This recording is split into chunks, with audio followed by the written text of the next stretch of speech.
من الشيطان الرجيم بسم الله الرحمن الرحيم اللهم كن لوليك الحجة ابن الحسن صلواتك عليه وعلى آبائه في هذه الساعة وفي كل ساعة وليا وحافظا وقائدا وناصرا ودليلا وعينا حتى تسكنه أرضك توعا وتمتعه فيها طويلا. اللهم صل على محمد وآل محمد. It is the day of the shahadat of our 10th Imam, Imam Naqi alayhi salatu wassalam. اللهم صل على محمد وآل محمد. Name is Ali, his kunya it's Abul Hasan al-Thalith, that is the Abul Hasan the third. And the famous names which the Imam has, one is Hadi, the other is Naqi. Born on the 2nd of Rajab, 2214 after Hijrah, and the ruler at that time it's Mutawakkil Abbasi. And Imam was forced to leave Medina in the year 243 after Hijrah, so that he is distanced and separated from his followers, the Shias, in Medina. He is brought to Samarra, to a garrison, to one of the military headquarters of that time, where Imam was arrested or was in house arrest for more than 20 years until he was poisoned and he dies in his house or where he was kept in those garrisons, and is laid to rest in that same place which is Samarra today. And the courtyard or the yard of that haram of Imam, which is today, was the house of the Imam, and he was also buried in his own house. And again, his mother, she is Samana Maghribiya, one of the noble and the pious women of that time, who fasted a lot throughout her life. And Imam, he says regarding his mother that she is one of the noble and one of those two special ones in the paradise, and she is one of those women who Shaitan could never find access to, and one of those women who knew the right of his son being the Imams. And so loud Imam had spoken about her. Duration of the life of the Imam, it's 41 years. He is the Imam for 33 years. That is, at the age of 8, he becomes the Imam. He gains the rank of Imama. So all this is a little bit of the biography of the Imam, and it was as such that during the time of the Imam, during the life of the Imam, 6 of the Khulafa Abbasi were changed, one after the other. Each one of them was rushed and dispatched to the hell. The last of them was this Mu'taz. And after that, the dynasty of Abbasi also completed and finished. Now those who wanted to ruin the Shias got ruined themselves, but the Shias remained more than ever, even after them. So all this, it's... Now one of the beauties now, with reference to the akhlaq, to the sifat, to the fadail of the Imam, again we need a lot of time. One of the assets that the Shias have is ziyarat Jami'at al-Kabira. This beautiful ziyarat is reported from our 10th Imam. Again, if you look into this ziyarat, it's a complete lesson of Imamats. One of the great ulama, I believe it's Marhum Allama Amini or Marhum Kashif al-Ghita, they used to say that someone who understands Ziyarat Jami'ah, he has understood the whole concept of Imamat. It's a whole lesson of Imam Shinasi. It's a whole lesson of knowing Imamats, the Ziyarat al-Jami'ah. So, a Ziyarat in text, if you look into it, someone who has got the ability to understand Arabic, he would say that each word of it can never be said by an ordinary human being. It is the word of a ma'asum and totally compatible with Quran. Every word of this Ziyarat al-Jami'ah. And again, how it happens is, in a person named Musa ibn Abdullah Nakhai, he comes to the Imam, the 10th Imam, and says that, Imam, if I was to address you, or if I was to address one of the infallible Imam, the Ma'asumeen, how do I address them? And Imam, he teaches this Ziyaratul Jami'ah to him, that this is the way you address the Imam. You can address any one of the A'immah with this Ziyarat. So Ziyaratul Jami'atul Kabira, again, if you have some time today, you look into this beautiful ziyarah. It doesn't take long, about 15-20 minutes if you were to recite it. It's available online as well, with English translations.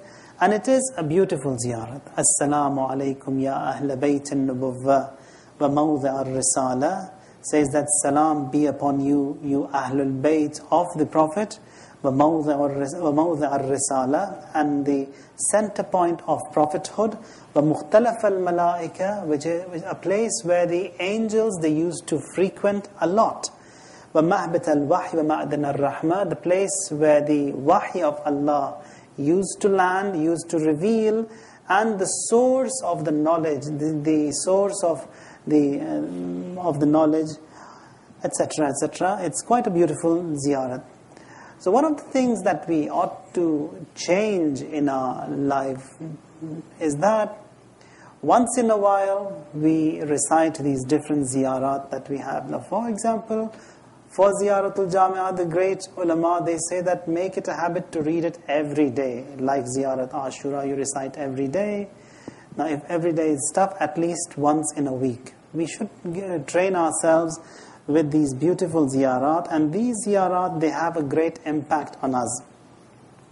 So we have to have a change in the vows that we have, in the mannat jo mangte hain, in all these things. It shouldn't stick to the famous surahs of Quran, Suratul Rahman, Surat Yasin, etc. Or when it comes to providing a service to the center, only food stuff or niyaz, all that is good.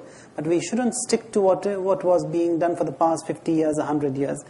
Bring a little bit of change. And even when it comes to the nuzurat that we have, it shouldn't be the same. For example, if someone's got a business, a grocery shop, if someone has got a mechanic shop, or a florist, for example, all these different businesses that we have.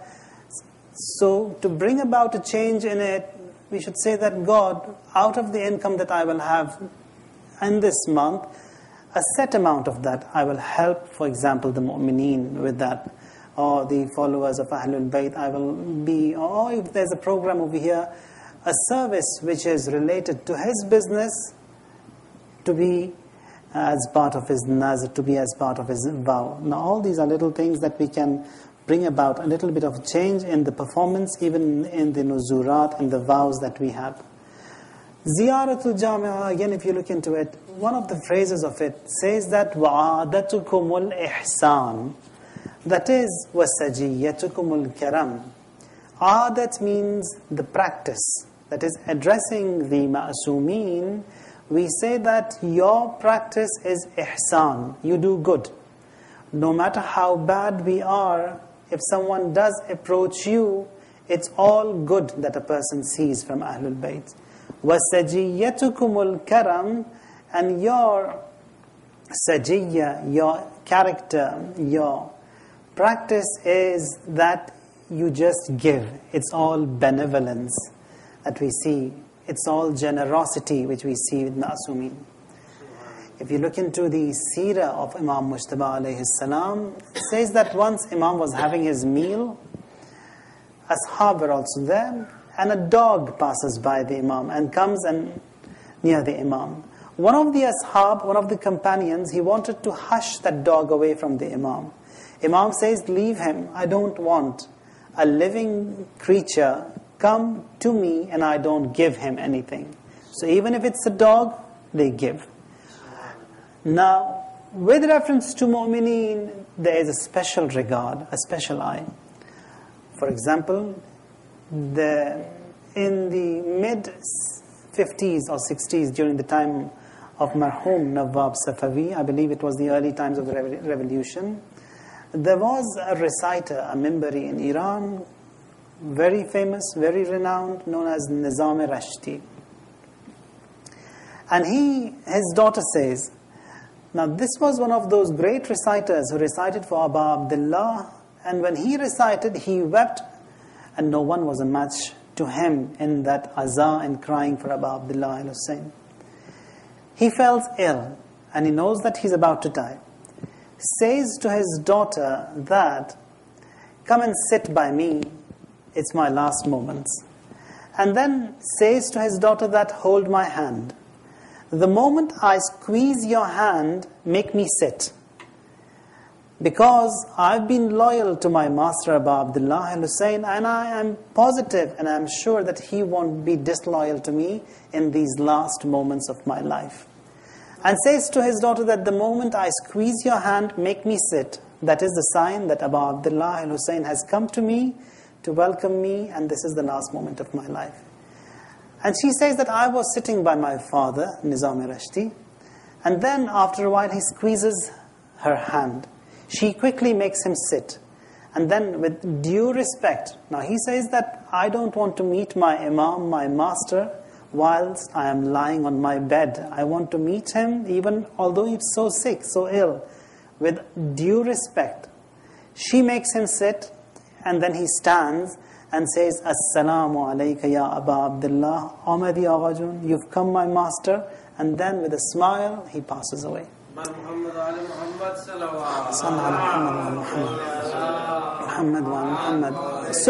Ma'sumin Ziyarat Jami'ah says that, وَعَادَتُكُمُ الْإِحْسَانِ وَسَجِيَّتُكُمُ الْكَرَمِ, that what we see from Ma'sumin, it's all generosity, it's all ihsan, it's all good. May Allah Tabarak wa Ta'ala never distance us from Quran and Ahlul Bayt, no matter where in this world, in Barzakh and in Qiyamah.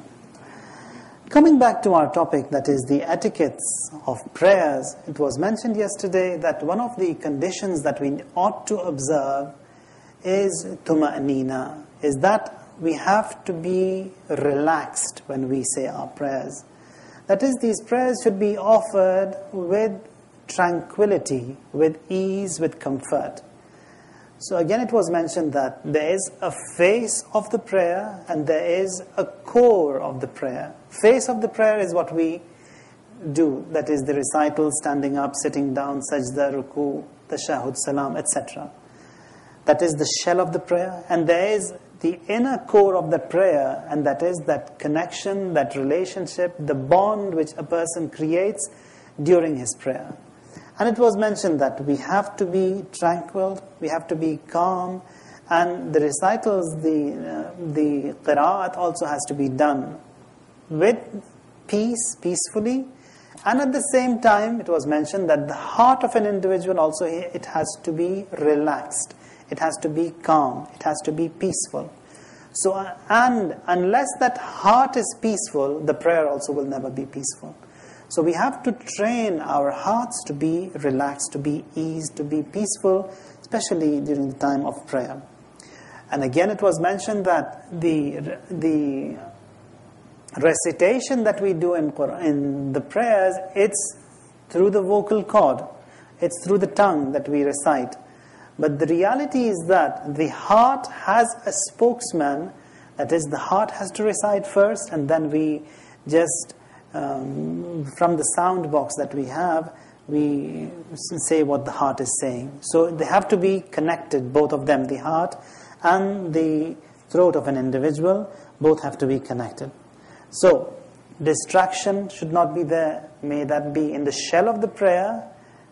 Disturbance also should not exist in the heart of an individual. So these are little things that we have to observe. And again, it was mentioned that in a hadith, a group of mu'mineen on the day of judgment will be made to enter the hell. A group of mu'mineen.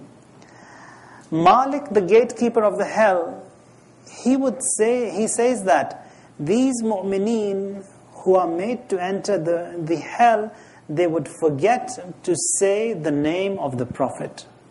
Now these are mu'mineen who said the name of the Prophet, believers who used to say the name throughout their life. Now how come they forget over there and they cannot say those names? The reason for that, in this world when they said, it was this tongue That was the shell of the human being, or the vocal cord of that person who recited the names of Ma'asumeen, who said that La ilaha illallah. Had it be said that through the heart, if it had embraced it through the heart, if the heart had said that La ilaha illallah, or if the heart had called for the Prophet, then that would have been engraved with that individual. So, because it was only a verbal recitation or a recital or uttering the name of Allah and the Prophet, that is not guaranteed to be with us.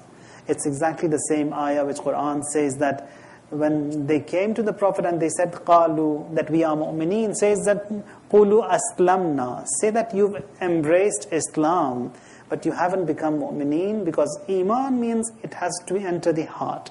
And in your case, the ayah says that iman, it has not yet entered your heart.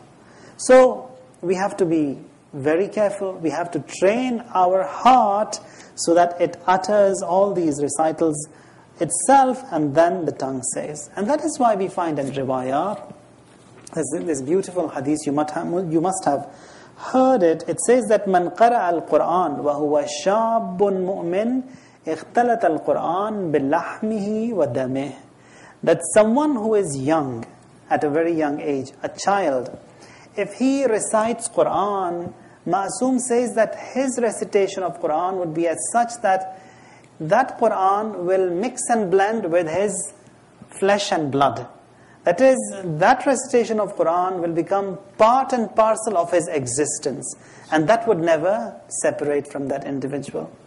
So as in that case, that Quran becomes part and parcel of that existence, the same thing is with all these recitations, with Quran, with du'as, that if we say them from the depth and the core of our heart, it becomes part and parcel of our existence. If it's just a laqlaqiyya lisani, as they say, it's just a verbal uttering of those recitals, it's not guaranteed that it would stay with us until the end of our life. That's one. The other thing which is among the etiquettes of the prayers is that we have to protect this prayer, this worship, from the possession of shaitan. Shaitan, he's on the watch out. He wants to attack, and especially at the time of prayer. Why? Because prayer is that duty which brings an individual closer to Allah. And he has sworn that I will distance everyone from you, from Allah. If you look into Quran, it says that وَالَّذِينَ هُمْ عَلَىٰ صَلَاتِهِمْ يُحَافِظُونَ, that mu'mineen, the believers, they are those who protect their prayers. How do they protect the prayers? So protection of prayers, now this is one of those very delicate and one of the toughest etiquettes and the adab that we need to observe in prayers, and that is to protect and to safeguard this prayer from the possession or the ambush or the attack of shaitan. Now, like the body of a human being, it nourishes from food and drinks. Some food, it's very useful. Some food, it is harmful for the human body. The same way, the soul of an individual, it needs nourishment. Some of these nourishments are useful for that soul. Some of it, it's harmful for that soul. Now, when it comes to the human body, the physicians, they say that if you have your meal, once you are relaxed, once you are in a good mood, once you are happy, jolly, that food would digest quickly and you would benefit from it also a lot. But if someone is tensed, is disturbed, is running around, or like what you see over here, just walking and munching, now all this food, it doesn't digest good. A person also does not benefit a lot from that food. The same thing is with morality, with spirituality. If it is something which is given to this ruh, to this soul and the heart of an individual, when it's not in a good mood, it will not benefit from it. So we have to try and do something that from the possession of shaitan, this soul of ours, this heart of ours is immune, it's protected. And among these things that we have to observe in the adab and etiquettes is that throughout the prayer, right from the takbiratul ihram until the taslim, now all this is a lesson to me first, until to the salam, it should be as such that we want Allah all the way through. Nothing else, no self-want. A worship of Allah should be there. If we have ourselves in the picture in this worship, then that is no worship of Allah, but it's a worship of our own selves. It's our own self-want, not the want and the desire to ask Allah.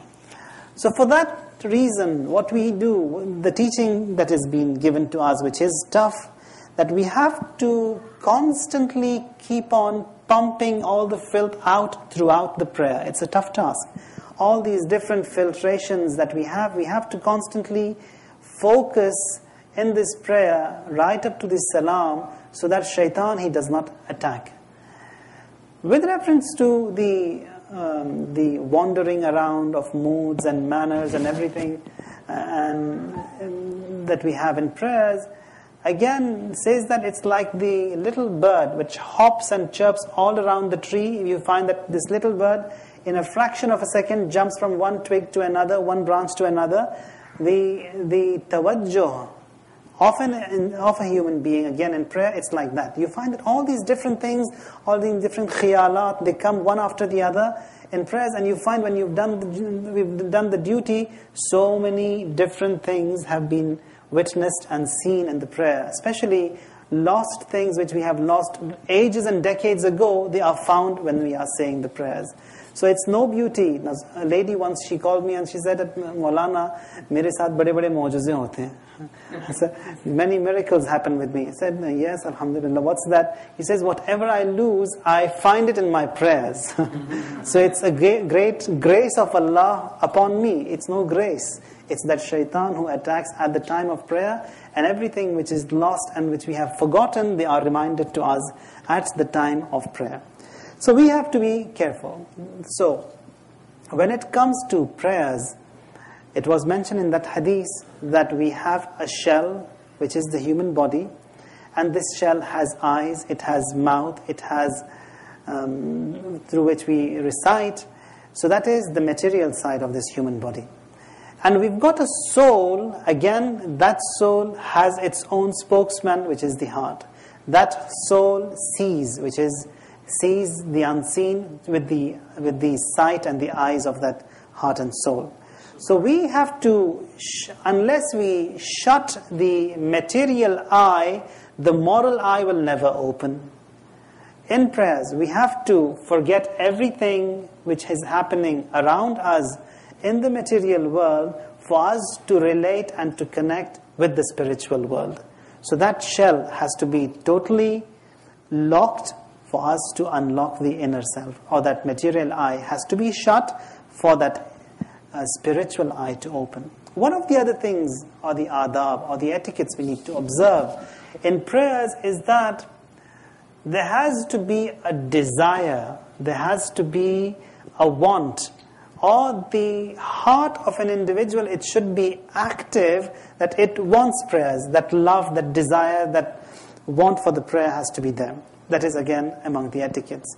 Like little kids, or when children babies are born, the mother, the father, they teach, they educate the baby slowly, gradually. The teaching is that we have to train our heart exactly like we train and educate a baby. That we have to teach it. It's tough, that the attention has to be stable, it shouldn't be wandering around. All these are the etiquettes that we have. And unless we have a desirous heart, a heart which wants prayers, that nuraniyat, or that enlightenment, will never be achieved. So the heart has to want, that it wants prayers. Now that it wants, when you give it to that heart, that enlightenment also will be given. We can't push the heart. We can't force the heart to prayer. We have to educate it to accept it properly. So that acceptance has to be there, and that acceptance also is through the education which we give to the heart, and that is by all these different teachings on increasing the knowledge of the benefits of the prayers. And again, if you remember, I think I may have mentioned over here, one of the great ulama who used to live in Kashan, Marhum Kashi, says that one of the students, when he woke up for his namaz-e-shab, for his nocturnal prayers, he says, I went into that madrasa, and there I see that as if the entire creation, that is that whole madrasa, the bricks of the wall, the leaves, everything present over there is saying, Subuhun Quddusun Rabbuna Rabbul Malaikati Warruh. And says that I was amazed that how come everyone as if in one voice they are repeating the same thing. He says that, and I found that there is a source from where this recitation has started. He says, I followed that voice and I came to this room of this Marhum Kashi, and I find him, he's in sajda, he's reciting that, and everything around him is reciting with that. And the reason for that, because that recitation was from the depth and the core of one's sincere heart, everything else in the creation of Allah also was following him. Quran says that وَلَا يَأْتُونَ الصَّلَاةِ إِلَّا وَهُمْ كُسَالَى. Now this is with reference to the munafiqeen. Says that they are those who come to prayers whence they are sluggish, whence they are tired, whence they are not in the right mood and manner. Or elsewhere says that Ya ayyuhalladhina amanu la taqrabu salat wa antum sukara, that those who believe, never come to prayer whence you are drunk. Sukara means whence you are intoxicated. Now normally people who are used to these drinkings, winings and dinings, they don't come to prayer. In one of these ahadith says that sukara over here means kusala. Sukara means someone who is sluggish, that someone who is saying his prayers and he doesn't know what he is saying. So the same thing, it could be applicable to us. God forbid that we stand in prayers before Allah with that mood, wandering everywhere. We are saying all these recitals and we don't know what we are saying. So that ayah could be applicable to us. That again, if you look into the riwayat, ma'asumeen, they say that never force your heart towards prayers. Make it come to the prayers. And again says that sometimes you find that the heart, it's in a good mood. Ma'asum says that when it's in a good mood, then have a quick safe deposit, and that is through prayers. And if it's not in a good mood, don't force it. Again, other riwayat, they say that when the heart is in a good mood, offer a lot of mustahab prayers.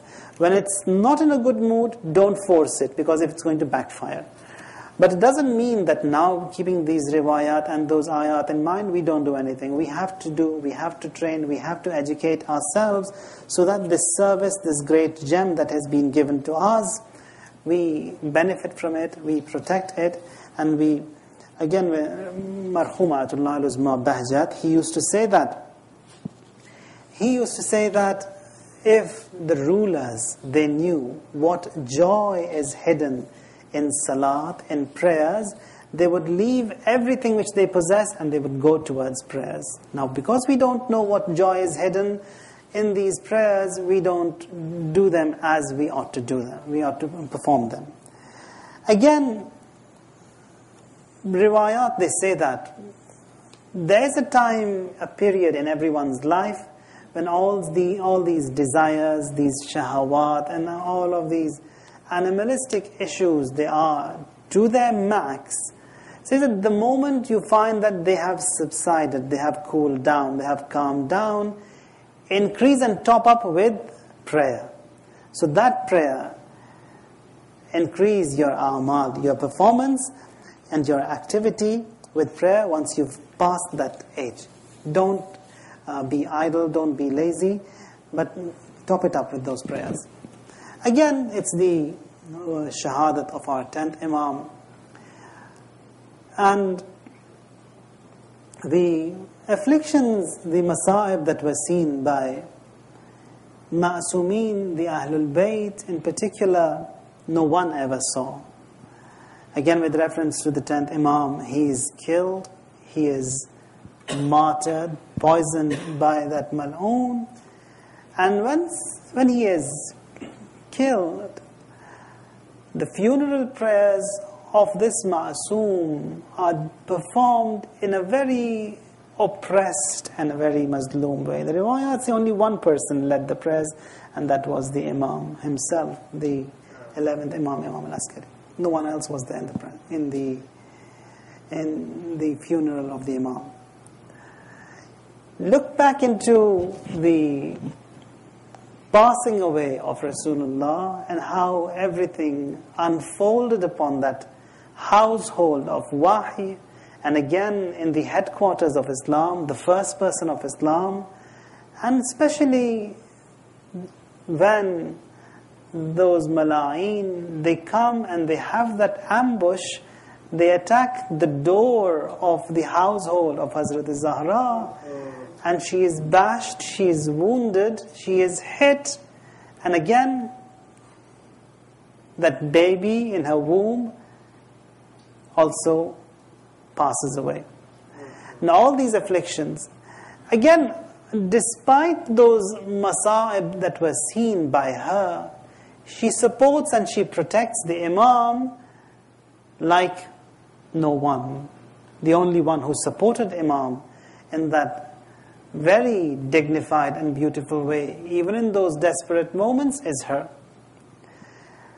When Imam is taken from his house to the mosque in that very wretched way, she runs behind the Imam and says that, leave my husband or leave my cousin alone, that is, leave Ali alone, or I'm going to uncover my head, I'm going to curse you. So, masa'ib that unfolded upon Ahlul Bayt after the demise and the passing away of Rasulullah, they were great. And it starts with the household of Wahy himself. Allahumma salli ala Muhammadin wa ala Muhammad. ربنا تقبل منا إنك أنت السميع العليم. اللهم اغفر للمؤمنين والمؤمنات والمسلمين والمسلمات الأحياء منهم والأموات. تابع اللهم بيننا وبينهم بالخيرات إنك مجيب الدعوات إنك على كل شيء قدير.